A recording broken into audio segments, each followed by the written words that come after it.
मेरी सोच है फेयरनेस होनी चाहिए, न्याय होना चाहिए। हम कास्ट सेंसस की बात कर रहे हैं, डरो मत। लोग माइनॉरिटी की संख्या को कम दिखा रहे हैं कि जाति गणना के बगैर पता नहीं चलता।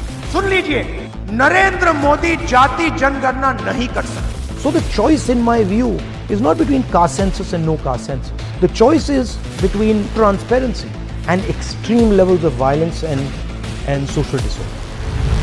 People who define how this country is governed. Of course, 90 people, secretaries, are responsible for managing the core of the government of India. And I ask myself the question, how many of the 90 people come from the OBC community?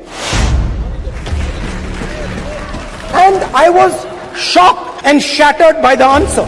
आज Delhi police की भर्ती निकाल रखी है तो उसमें 27% OBC का कोटा है और वो मात्र 5.5% दे रहे हैं। ये कहाँ का न्याय?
तब तक ये शिक्षा का सिस्टम आपका काम नहीं करेगा। और जब वो शिक्षा प्राप्त करेंगे आगे तो उन्हें अपने हथियार के बारे में जानकारी होगी, उनको ये जानकारी होगी कि उनके पास कितना अधिकार है। मुझे लगता है भारत में सभी की तरह उनके पास भी अंतिम हथियार शिक्षा ही है। बीजेपी का तो यही, भारतीय जनता पार्टी का एक ही काम है, लोगों को भिड़ाना, लोगों को लड़वाना।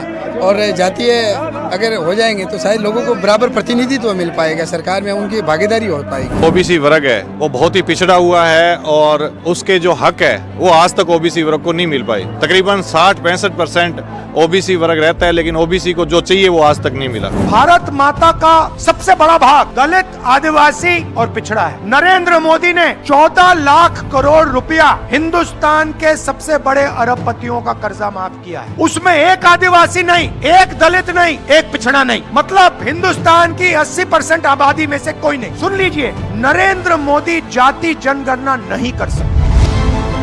कुछ भी हो जाए, जाति जनगणना राहुल गांधी कर सकता है, कांग्रेस पार्टी कर सकती है। कांग्रेस आएगी तो सबका भला करेगी, गरीब का भी अमीर का भी। ये सरकारें क्या करती है? कास्ट सेंसस देश के पिछड़े लोगों को, देश के गरीब लोगों को साफ बता देगा कि भैया देखो, पूरा का पूरा फायदा अदानी जी को हो रहा है। मेरी सोच है फेयरनेस होनी चाहिए, न्याय होना चाहिए। तो जितना पैसा नरेंद्र मोदी जी ने अदानी को दिया है, उतना पैसा अगले 10 साल में हमें हिंदुस्तान की गरीब जनता को देना। The vision is social welfare 2.0 and I am at no point saying that there is no space for corporates. Absolutely there is. You have a fundamentally important role to play. But ask yourself the question, how many of your employees are OBCs? How many of your employees are Dalits? How many of your employees are Adivasi? And believe me, they have skills. So you're wasting huge talent in India. You're wasting huge management talent. You're not even seeing the surface of the talent in India. So the choice in my view is not between caste census and no caste census. The choice is between transparency and extreme levels of violence and social disorder.